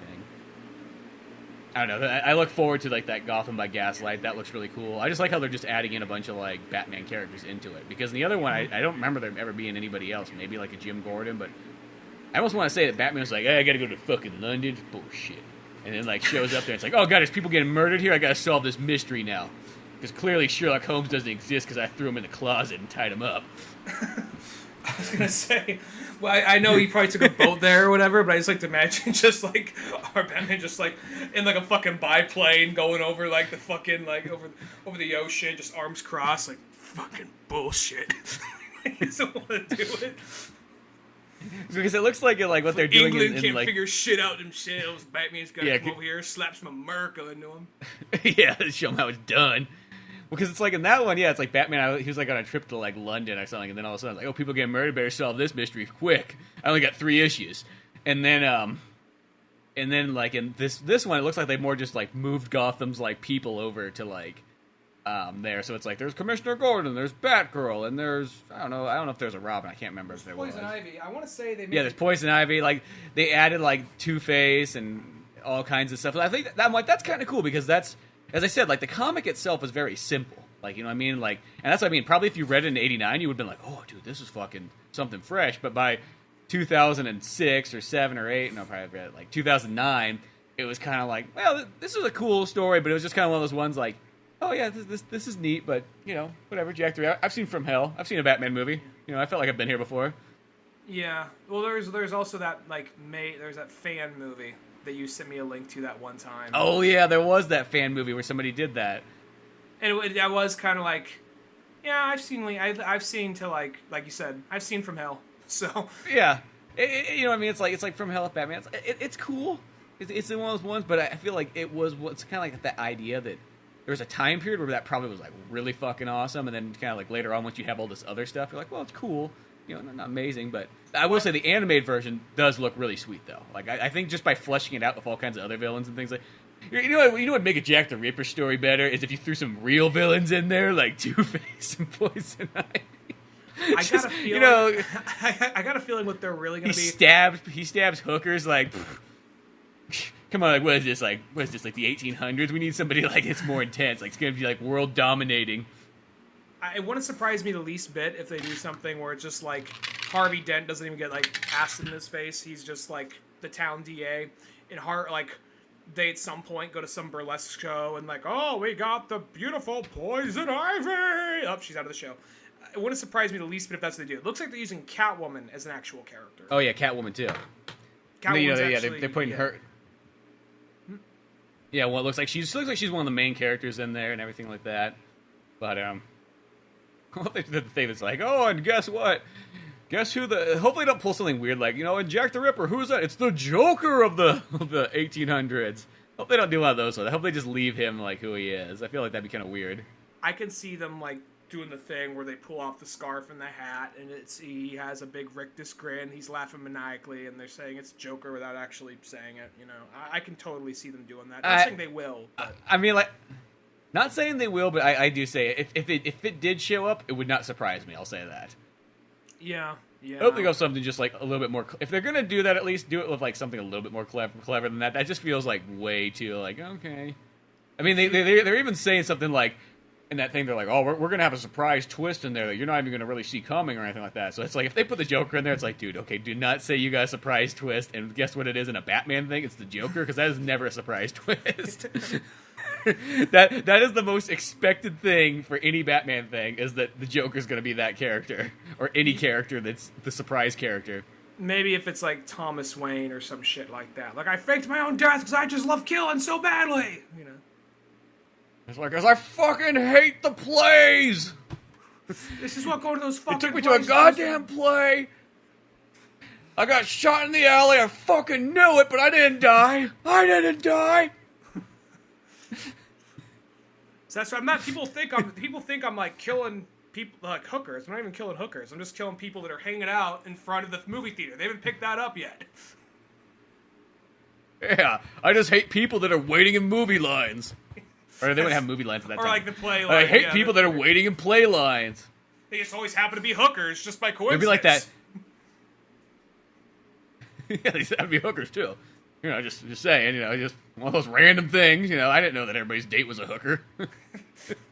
Shit, am I the only guy that's married in this whole town? Yeah, that'd be a twist that got me. That'd be the fucking twist. If it does end up being Joker, which I think it's gonna be, yeah. Yeah, I just, it's one of those ones like, just because they kept talking that thing, they're like, you're not gonna see this twist coming. It's just like, if it's Joker, don't be giving me these lines. You know what I mean? Just own up to it. Be like, yeah, you'll probably see this twist coming, but you'll like it anyways. If it's like it's Black Mask or something, like, okay, wasn't expecting Yeah, that. like something Black Mask, or Zaz, or fucking like somebody just different. I'll say this, even if it's Two-Face, I will take Two-Face like any day if that happened to be him. It's like, oh Harvey, I didn't know you're into killing hookers on the weekend. It's like, yeah, you know. It's my outlet. It's a DA thing. We all got our own, you know, kind of like ways to let off some steam. He's been going out there like stabbing them, you know, because those are like, he's like, they can't fucking know who's fucking them, you know, and stab them, and then or they can't know that like that, yeah, whatever, can't get out. The DA's got a hooker habit or some shit like that, and then yeah, on top of that, they also get out that like maybe once Batman stops him, he gets somehow scarred, and like, oh no, I'm Two-Face now, whatever the fuck. Yeah, he's like, well, you know, the judge, he's got his habit. He goes out and kills gays in the middle of the night, so you know, I feel like mine's not nearly as bad as his. Batman's like, why aren't you on that case, Batman? Well, it's the 1800s. We're not there yet, so we'll get there. We'll worry about. By 1800s law, he's doing a civic duty. By 1960s, we'll kind of think about it. By 1980s, we'll take care of it. Slowly get to it. By 1980s, slowly get to it. But by 1999, I'm on it. I'm on it. I'll be there. You know, I'll be your backdoor man. Oh, that sounds fucking gay. I meant in the Jim Morrison kind of way. Yeah. You know, in the Jim Morrison. Well, fuck, that sounds really gay now. Because I'm pretty sure that's what he was doing, but with like a woman. But now I'm doing it with a man. Ah, shit, I just let myself in this trip. You know what? Fuck it. We won't worry about it for another 120 years. We'll just leave it at that.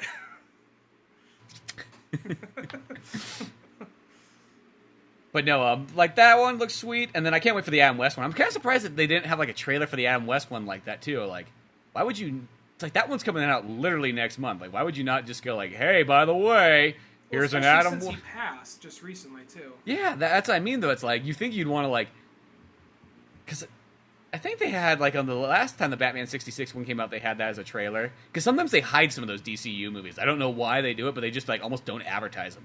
And it's like, why? It's like, you got a movie right here that's the best place you can advertise this. Because obviously if somebody bought this movie, they're going to probably want to buy every DCU movie. So might as well like advertise these ones. It's like that Vixen one. The Vixen one was not advertised whatsoever. So it's like, dude, how... Like, I only found it because Amazon was like, oh, you might like this. I'm like, what? I could also see them doing that thing like our audience knows. I mean, clearly not the Vixen case maybe, but most cases like our audience is on the line a lot, so they probably already know about this. So we're not going to pour a whole lot of money into advertising. That's my guess. Well, no, not advertising. Like literally putting it on the DVD. That's not going to cost any money. Oh yeah. You know what I mean? They're not paying for like not like ads on TV or anything. I don't think that's necessary. Mm-hmm. But yeah, it's like one of those ones like, yeah, unless Amazon is smart enough to let me know that like, hey, here's a related video. That's like the Adam West one. If Amazon didn't let me know that was there, because I was looking up the date for when this movie came out, the Harley Quinn one, and then I saw in the related things, I was like, what's this one? And I was like, oh, they're doing our Batman 66 one? I didn't even know about it. It comes out next month, you know? It's like, that could have been like announced, you know, not even this movie, maybe like even on the the Teen Titans one that came out last.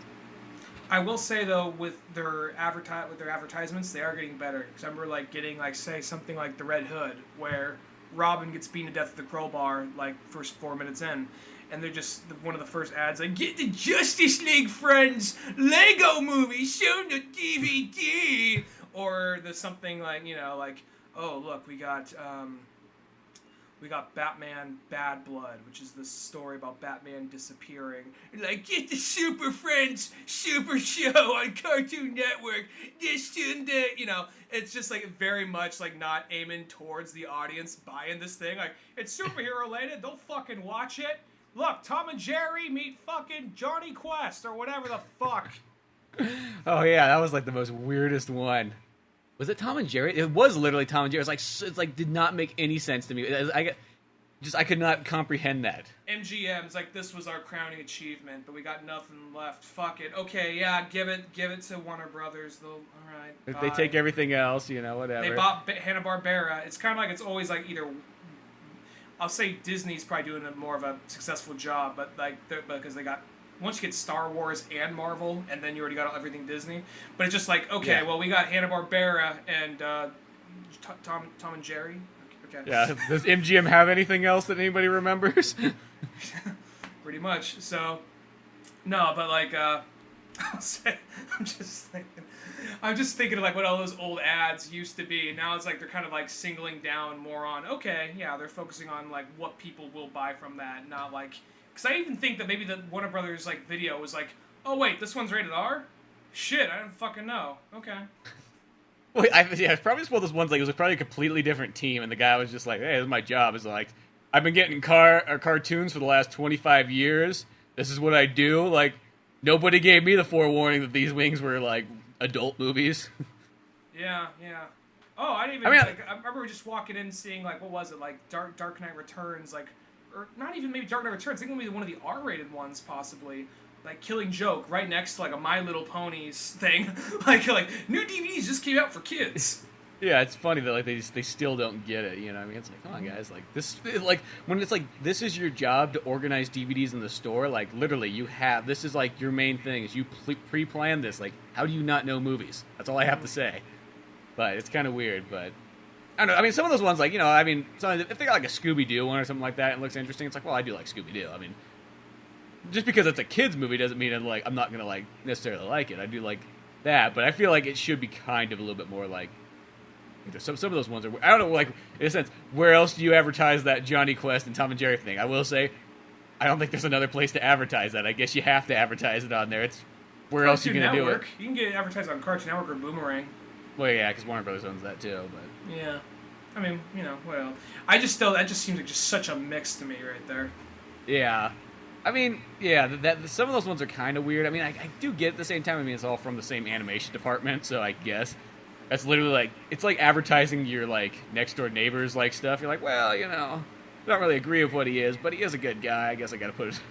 I don't agree with his life choices, but he invites me to dinner once in a while, and he makes a good couscous. So here I am.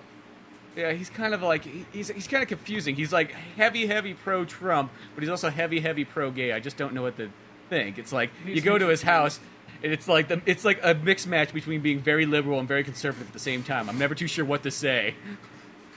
Like, he has a coexist sticker, but like bumper sticker. At the same time, he has a sticker of Pepe the Frog right next to it. So I don't really know. It's throwing me a curveball. Yeah. And then he's also got a bumper sticker that says, "Fix the Middle East, nuke them all." I'm just not too sure what that's supposed to mean. Though he loves going out to get, like, curry. Yeah, he loves going out to curry. He loves those Indian people. But then he saw a guy wearing a turban down the road, and he just shouted "terrorist" at the top of his lungs out the window as he drove by. And that was just Bob that works at the local pet store. You know, it was just a hot day out, and that's why he had his turban on. Yeah. He's confusing. I just don't know what to think. And he's always at the Black Lives Matter rallies, but he's on their side, which is confusing because he hates Obama, talking about how he's not from America. He goes to the Black Lives Matter things. He wears a "Make America Great Again" hat, and so nobody has any idea what's going on. They think he's protesting it, but then he's also holding a sign that says Black Lives Matter, and nobody says anything because they just, once again, they don't know what's going on. So as I was saying, this is the guy who's making this Tom and Jerry, like, Johnny Quest movie. I don't know what's going on. Yeah, so Is this who we're advertising to? Yeah, so I guess I gotta advertise the Tom and Jerry Johnny Quest movie. Did that movie even come out? That's one of the perfect examples. Like that movie, like I never even saw that in stores. Like it might have been there, but I never even fucking saw Maybe that. that was one of those situations where the movie was being made, like it went across someone's desk, they approved it, didn't really glance at it so much, and then like I like Johnny Quest and Tom and Jerry. Like they probably thought it was two separate movies. Sure. I like it, sure, but it just seems like a weird mix. But I was gonna say maybe there was one of those things where they went across someone's desk, they just approved it, just swiped it aside, and then later they were looking at this like slideshow of all these things that are coming out, and they're just like, wait a minute, what? No, get animation on the line. Dude, what the fuck is this Tom and Jerry Johnny Quest shit? And they're just like, well, you approved it. I thought, what? I misread it. I thought it was a Tom and Jerry movie and a Johnny Quest movie, not the same thing. I thought you just were saving like space on paper, like saving a tree or some shit. Like, no, that's what we're Poison Ivy style. Yeah. It's always the fucking. He always has to bring up Poison Ivy, motherfucker. No, what the fuck? He's just like, well, how far are you in it? Like, not that far. Like, all right, pull out of that shit. I'm on IMDb. I don't see. I tried typing in Tom and Jerry Johnny Quest, but I don't see nothing. No, let's try Johnny Quest. Probably less to find through that. Because that right there was one of those things like. When I saw that ad, I'm like, that can't be right. Well, yeah, it's just because here's the thing: it's like Johnny Quest is the most serious like cartoon you probably could have had, especially back in the day. You know what I mean? It was the Batman the Animated Series of the '60s. Like, you know, everything was taken so serious. So to throw a slapsticky, wacky, like Looney Tunes style cartoon, I know it's probably not like nobody at fucking MGM wants to hear like Looney Tunes style. We are completely different than those Looney Tunes. Yeah, like, but yeah, it's the most oddest choice. Well, yeah. like Looney Tunes was actually very like well done, classically animated. What that was like, it was like kind of the war, like, you know, one of like the mouse versus the rabbit, and then it was, but then like, you know, Hanna-Barbera just like, we found a way to make this shit cheap and inexpensively and just recycle a lot of shit. Well, I know that Disney recycled a lot of shit. Well, I'll say Tom and Jerry though was before that though. Tom and Jerry was like the time when they literally hand drew everything. Oh yeah, I guess not, because that was originally, you said that was actually made by Hanna-Barbera and they lost the rights and they started Hanna-Barbera afterwards. Didn't you say it was something kind of like that? Well, it's like, yeah, because technically Tom and Jerry is Hanna-Barbera, but it was under MGM at that time period. Mm-hmm. Because it's actually literally like created by, you know, Joseph Barbera or Joseph Hanna and whatever. It was created by those guys. And, you know, like, they were literally, I think, almost like, they were the writers, and they were the directors, and I think they almost did the animation on, you know, with a team, but, like, they were, like, the main guys on Tom and Jerry. And then, yeah, once they started making TV stuff, that's when they started making the easy-to-do animation. Well... Okay, here's why it took me a second to find it, because I was typing Tom and Jerry, like, Tom and Jerry Johnny Quest. It's called Tom and Jerry Spy Quest. And it was, I didn't see it, they actually have bandits. Johnny Quest doesn't even get fucking in the title. Yeah. It's just like, you know, two groups of classic cartoons come together in this fun-filled crossover with popular action-adventure animated series Johnny Quest. Yeah, all right.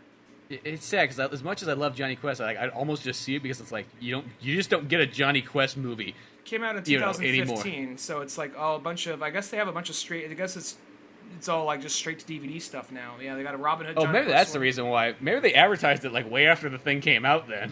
Yeah. I want to say that advertisement was only like a year ago or something like that, but maybe, yeah. Yeah. Now, really quickly, it's Bandit. It doesn't have Johnny on there. It has Bandit with Tom and Jerry. Bandit the cover. Yeah. Well, see, if it was just like a Bandit crossover, like and like they didn't have any of the other Johnny Quest characters, I'd be fine with that. That seems like okay, I can get that. They do that shit where you just kind of see like like Johnny's shoes, feet. like Bandit, like, you know, like Brace walks right in, just does the cow and chicken thing. Yeah, you like never see like the adults like feet or the people feet, or I mean their bodies. What am I saying here? Or a silhouette maybe off in the distance. Yeah, exactly. But really quickly, did you see that new Bruce Lee movie yet? No, it didn't jump out to me. See, here's the thing, though. This is what makes it a big deal, and I think this is the downfall. Is there's a lot of people going like, yeah, whatever, fuck that movie. But it's like, dude, this is the first martial arts movie to come back in theaters since, like, Man of the Iron Fist, and, like, nobody's going to see it. So, you know what's going to happen is literally theaters going to go, see, we told you the martial arts kicky movies weren't popular again. Why fucking put them out there?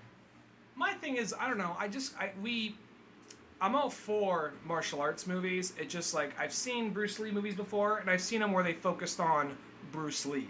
But you said, I've read your text. You said it's actually surprisingly good, and it's not as bad as people were saying. It was really amazing. There's actually surprisingly, there's no theater near me really playing it, so I have to kind of go out of my way across town to check it out. So I might do that at some point.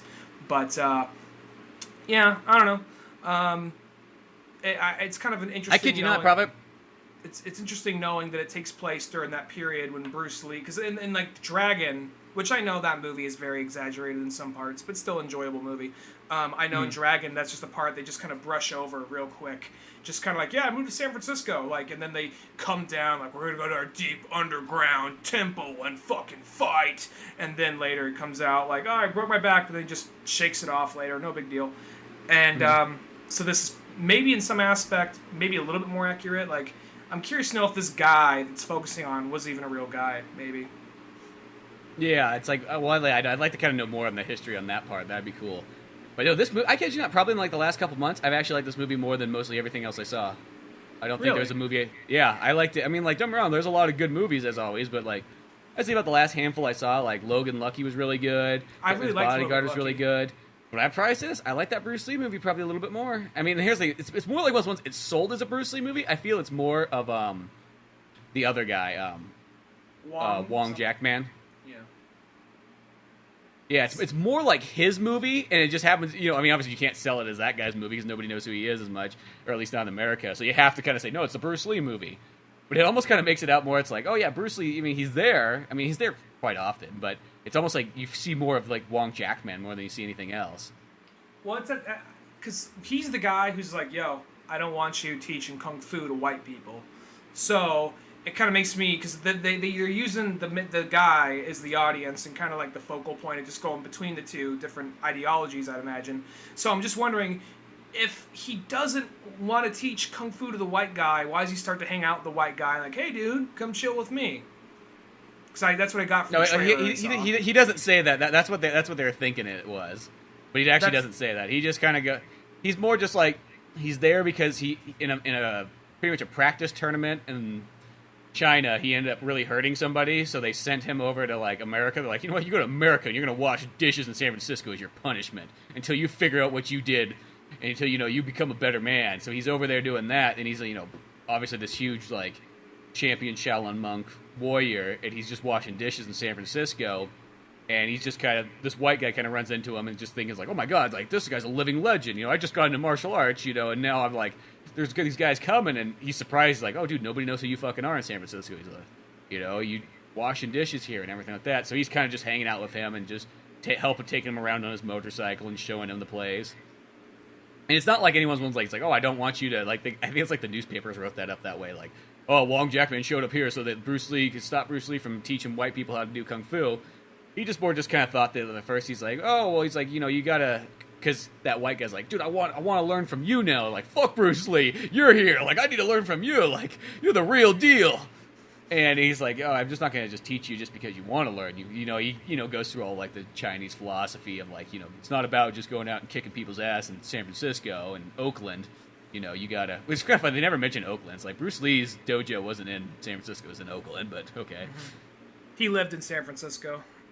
I think he lived in Oakland, though. I think he just kind of went back and forth, though, because he had an apartment. Because I actually went by it one time. He has an apartment.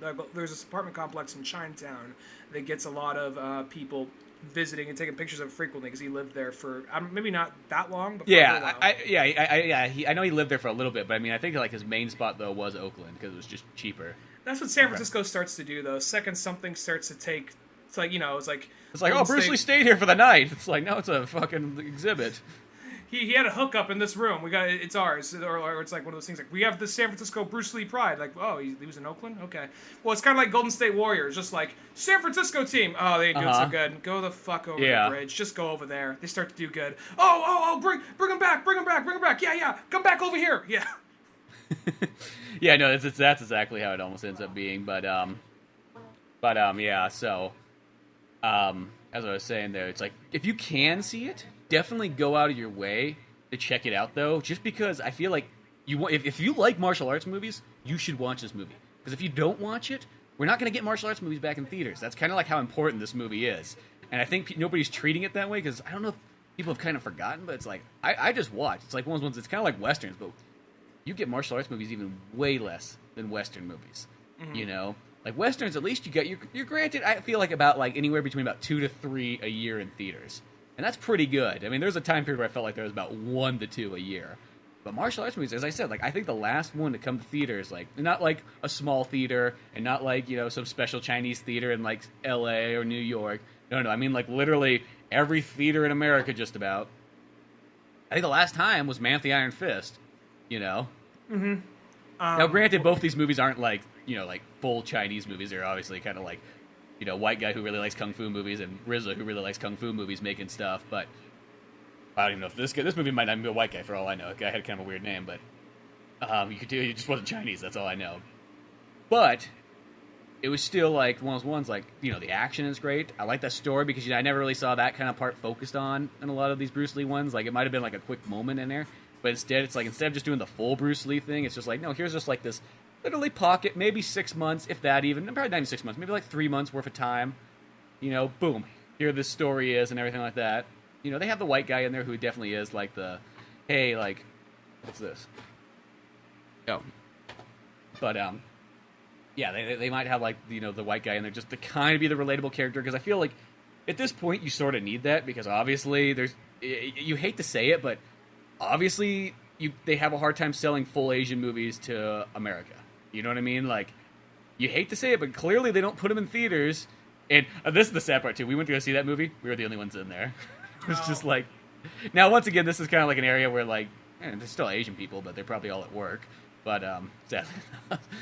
But it's just one of those ones, like, I notice that every time I see a movie that's not, like, a white movie, like, if it's a black movie, or if it's, like, an Asian movie, or if it's... There's never anybody in the theaters, which, once again, that's that kind of thing where, like, you know, Captain Republican of, like, Regal comes out and goes, see?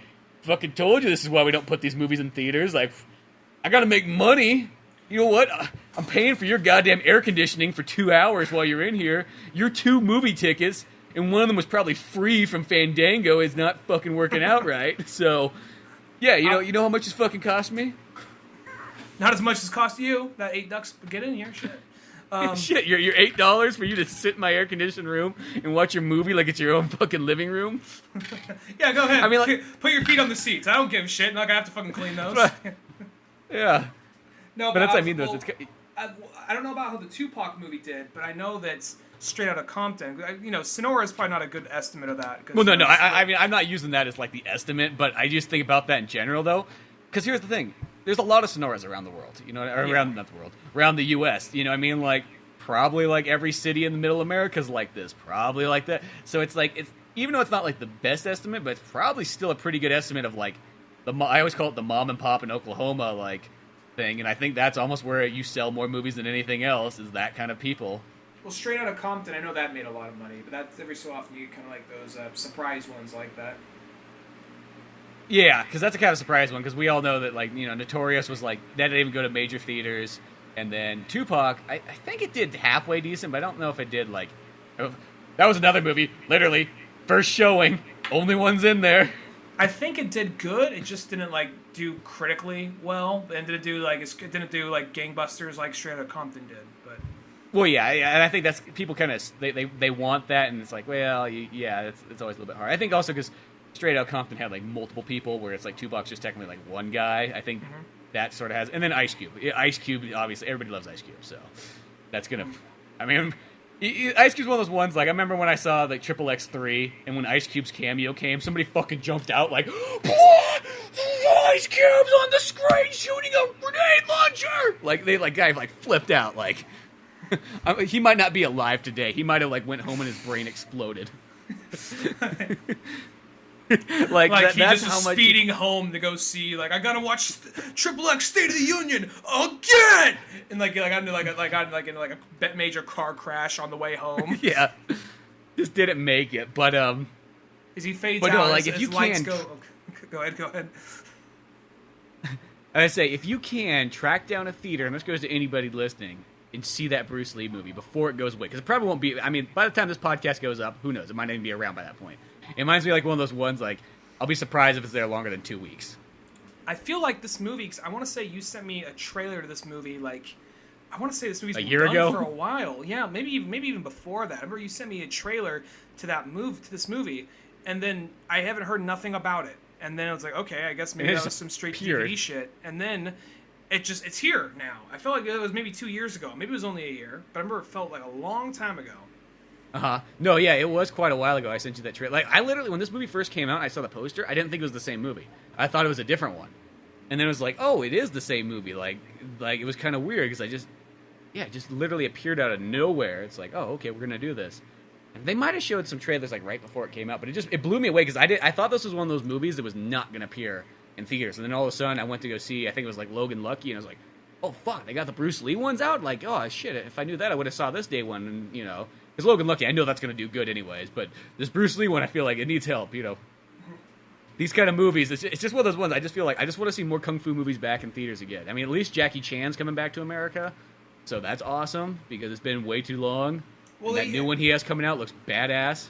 Every kung fu star has that moment where they're just like, this is my last one, my last ride.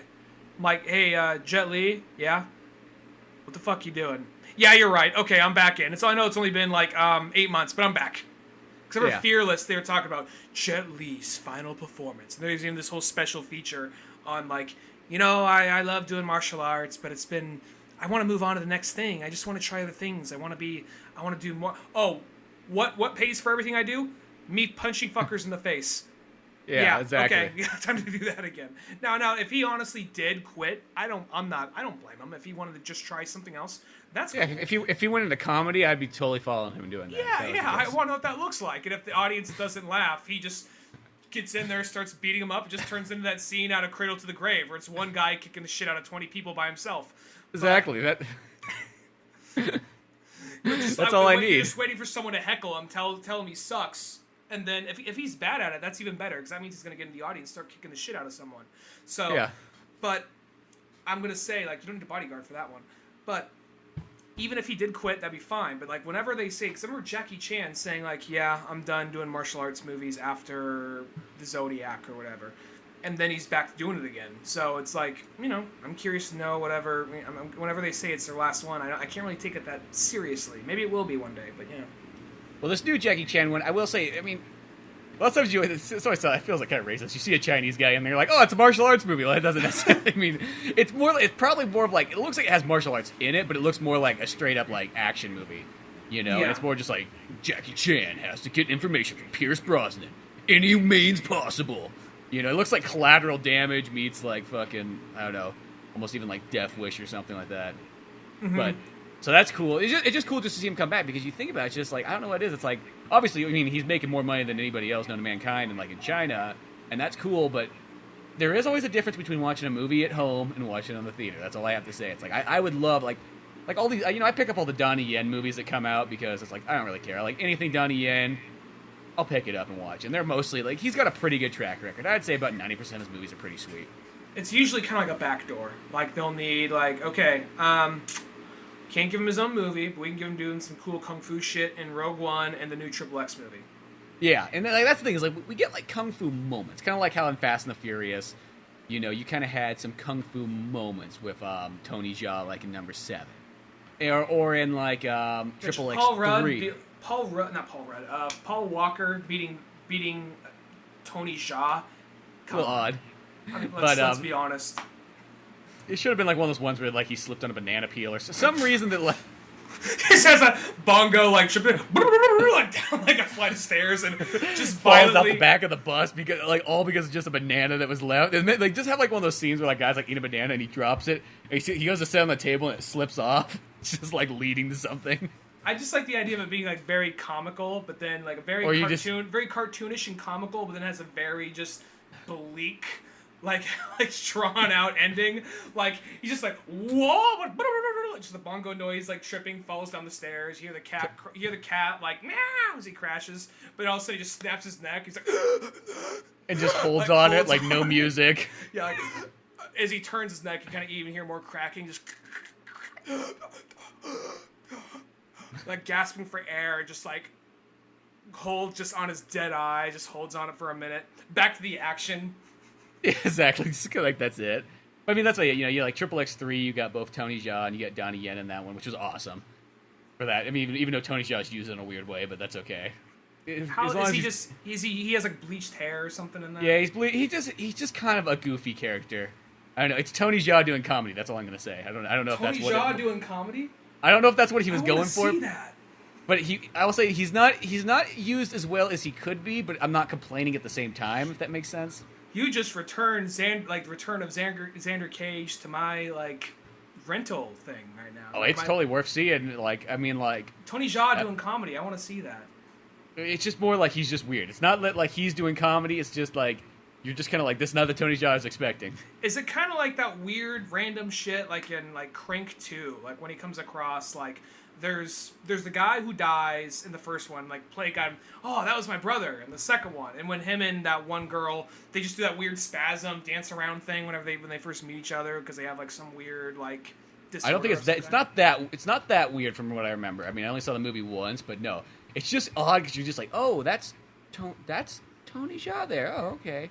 Donnie Yen's used much better, I'll say that, but whatever. Okay. It's all cool. Definitely check it out, and then if you can, check out Birth of the Dragon. As I said, I like that a lot.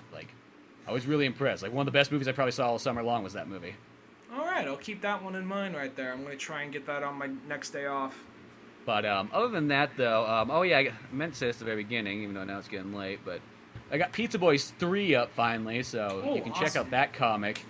It's on Amazon right now, and it's submitted to Comixology, so that'll take a couple months to get through that. But yeah, Pizza Boys 3 is all done. It's there. It's on Kindle Unlimited if you happen to have that, so it makes it free and easy. Well, free and easy as you pay $10 a month to Amazon, and then you get multiple choices. But other than that, though, yeah, that's there. Check that out. Maybe we'll talk more about that in the next episode or whatever the heck we do. Go into more detail. But till then, if you want to support the show, I'll put a little link to Batman and Harley Quinn if you want to get into this movie and check this bad boy out. And or just use that link to go to Amazon and see all those other movies coming out soon for DCU and more. Check out oldmanorange.com for more podcasts, cartoons, music, and more. Until then, I'm Spencer Scott Holmes. And I'm Ryan Dunigan. We will see you some other time. Later, folks.